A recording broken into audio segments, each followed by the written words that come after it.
हा सुद्धा जेटा ऊस इथं आपल्याला बघायला मिळाला आहे. तर हा किती कांड्या ऊस आहे जेटा आपण जर पाहिलं तर सर तिकडे पकडा जरा तिकडे या पकडा तिकडे घ्या पलीकडे जरा ऊस घ्या पलीकडे. आता आपण याच्या कांड्या मोजू द्या.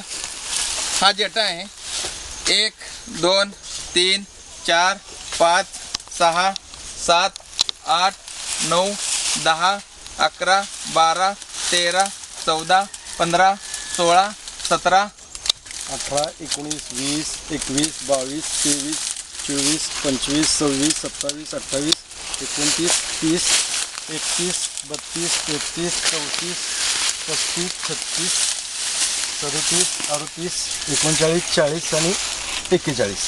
म्हणजे 40-41 कांड्या आज आहेत. आणि कांडे लांबी तुमच्या हातापाशी किती आहे रावसाहेब?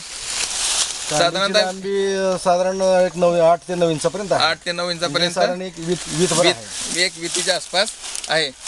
आणि अशा पद्धतीनं हे जी स्टिमरीज बायापंचाने धमाल आहे त्या ज्या ऊसाची पिकं आहेत ह्याच्यावर करत चाललेलं आहे.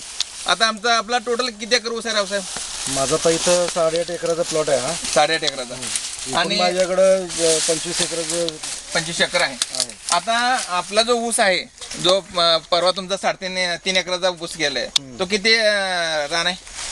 ते 3 एकर आणि 9 गुंठ आहे. 3 एकर 9 गुंठ. त्यामध्ये किती गेला ऊस? 352 टन निघालेला आहे. 352 टन. म्हणजे 100 पेक्षाही तुम्हाला सरासरी 100 प्लस निघालेला आहे. 100 ते म्हणजे 108 पर्यंत निघालाय. 108 टनापर्यंत निघालंय. म्हणजे आपण सरासरी 100च पकडायचं ते. 100 पकडलं तर साधारणतः आपल्या हे जे ऊस करता आपण साधारणतः आपलं ॲव्हरेज किती आहे? रेग्युलर ॲव्हरेज रेग्युलर आम्ही 80 पर्यंत 80 म्हणजे आमचं हायेस्ट होतं. हायेस्ट होतं. म्हणजे आम्हाला 80 मिळालं तरी आम्हाला चांगलं वाटायचं. चांगलं वाटत.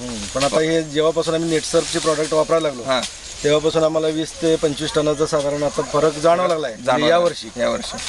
आणि